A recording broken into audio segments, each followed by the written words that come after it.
tracked down a couple more cores near the edge of the city.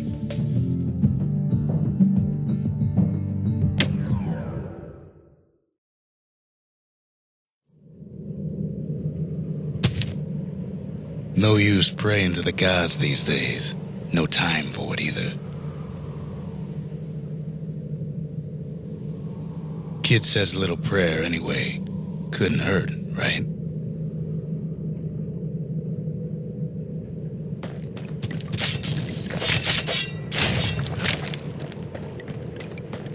Folks used to make pilgrimage here to pay their respects to Pith, the bull. Well, the gods are long gone now. And the orchard core is long gone too. Seems Pith ain't much of a watchdog.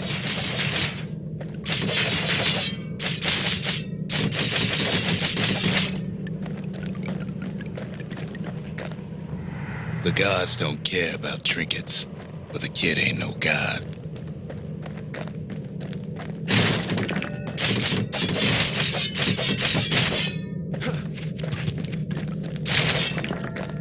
Pith stood for something once. Something real.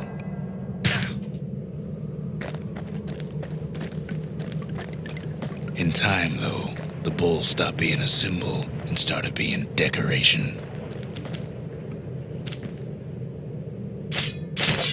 He couldn't even save his loyal subjects.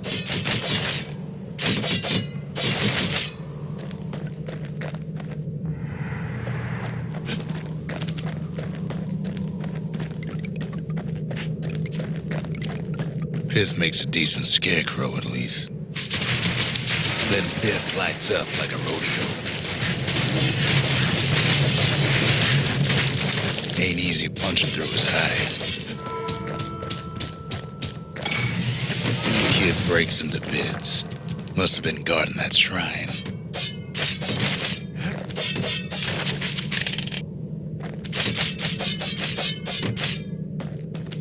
So what'll it be?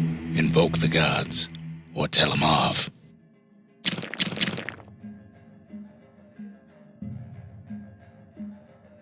Kid don't need favors from the likes of Pith.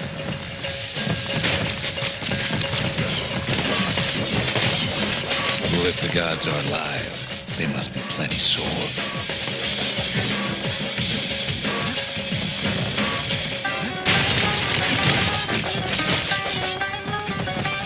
Popping windbags is hard enough. No need to get the gods involved.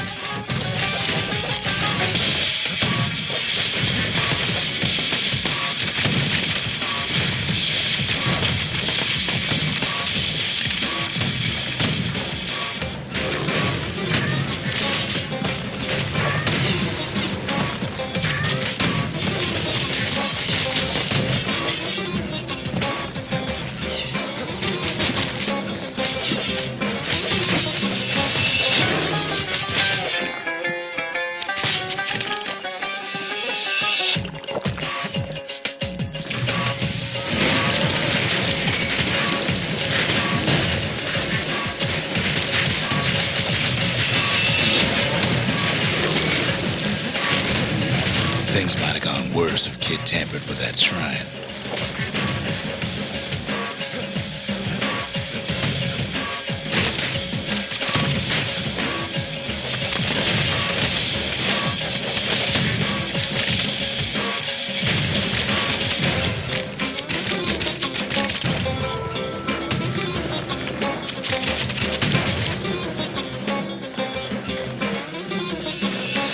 Kid ain't found a core, but at least he found Zolf's precious shrine. Pith Orchard. Place is a dead end in more ways than one.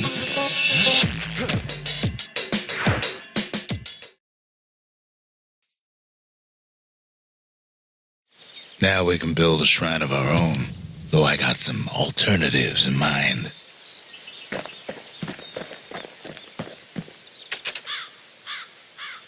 Zolf doesn't touch the thing. Says the god of commotion is no children's toy. Kid says hello, but Zolf's lost in thought.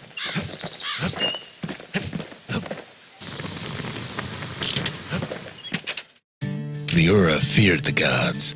We turned them into toys, put their faces on our walls.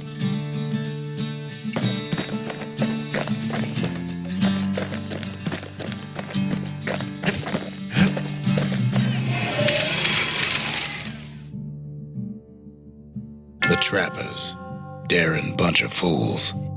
They'll be missed. The Gravers, the arm of justice. They seemed unstoppable.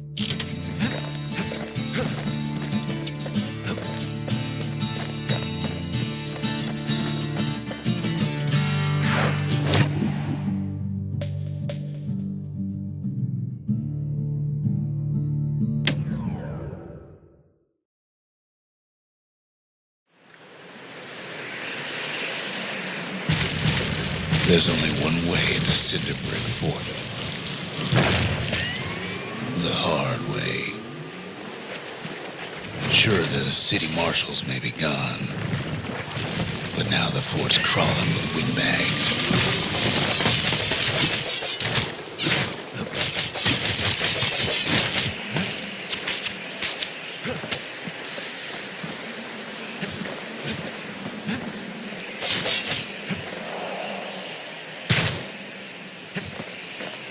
The calamity was mercy for normal folks. The windbags ain't so lucky.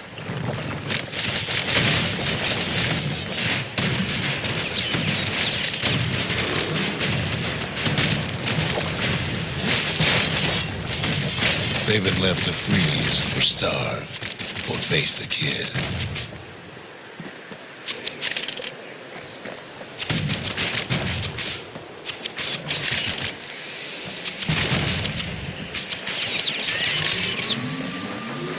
Well, windbags young and old keep fighting for the fort. The windbags put the kid on notice.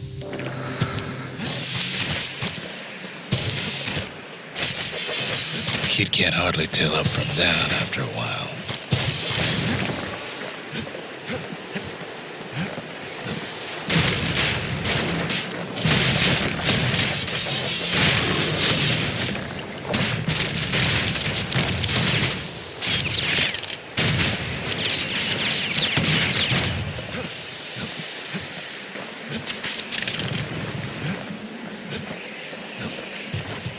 At least the marshals left the kid a parting gift.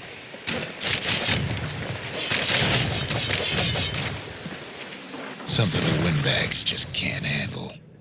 Something that'll punch clean through their greasy hides.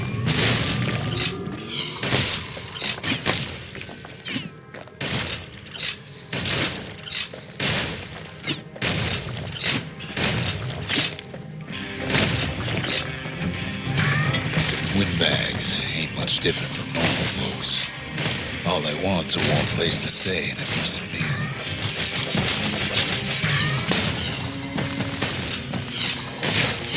The calamity drove the windbags topside. A lot of them wound up here in this very fort.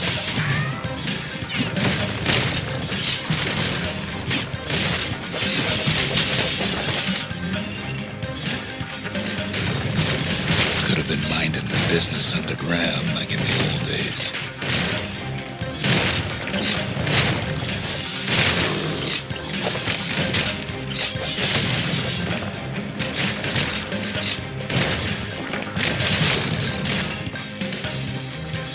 Windbags can't use the marshal supplies, but the kid sure can.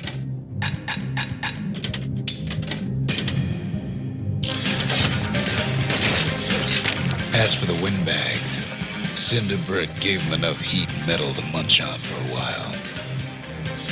Well, the fort ain't theirs by right. Can't blame them for wanting it, though.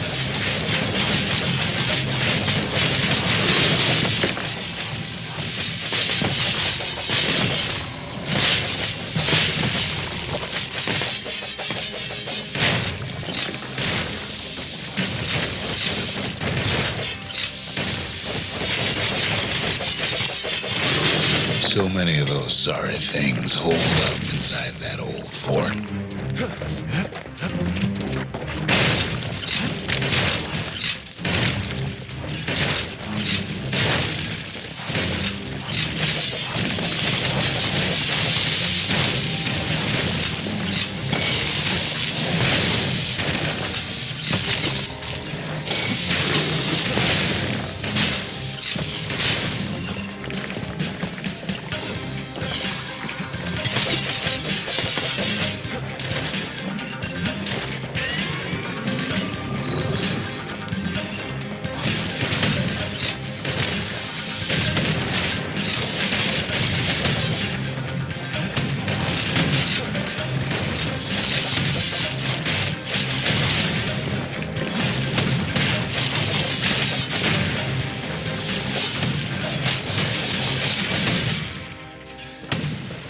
Times like this, kid's glad he packed trip mines.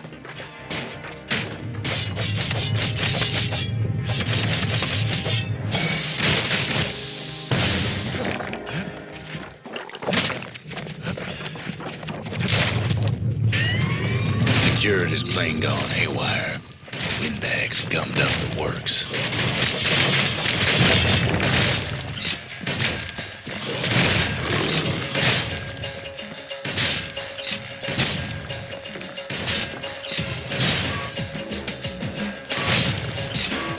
Kid ain't afraid of getting burned.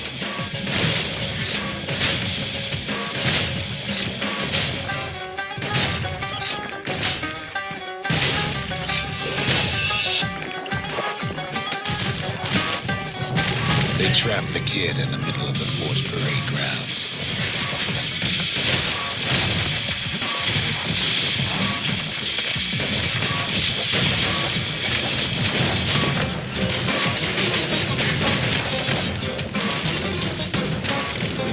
Kids blasting everything in sight with that newfangled musket. Then they bring out Glutus and Glandon and all their scumbag uncles. They got something to gain, and only their sorry hides to lose.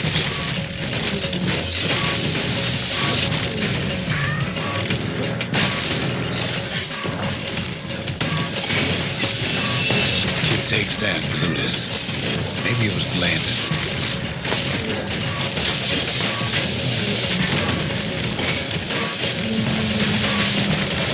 The other big fella soon joins his brother, wherever they are now.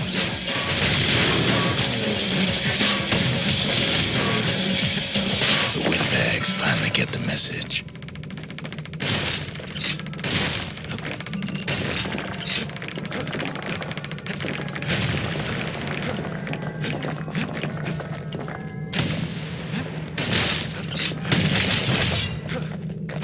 The Skyway's a welcome sight after all that. And now ain't nothing left for nobody down at Cinderbrick Fort.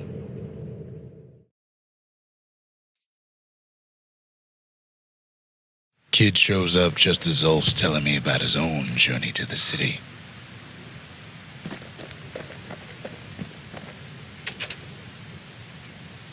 The marshals seem like good men, he says. They treated him with dignity.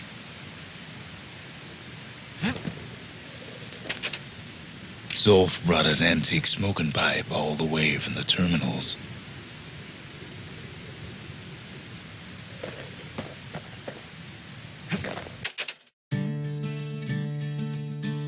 Even since the Urus surrendered to us, the marshals kept a wary eye on him.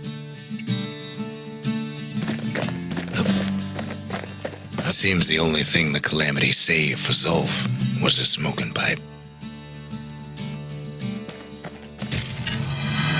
Zolf's travels ain't much compared to what the kids had to go through for all this.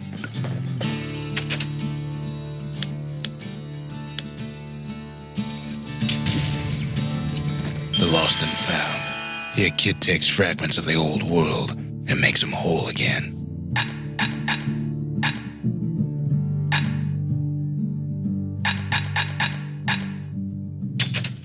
All it takes is some fragments, and the Bastion makes it good as new.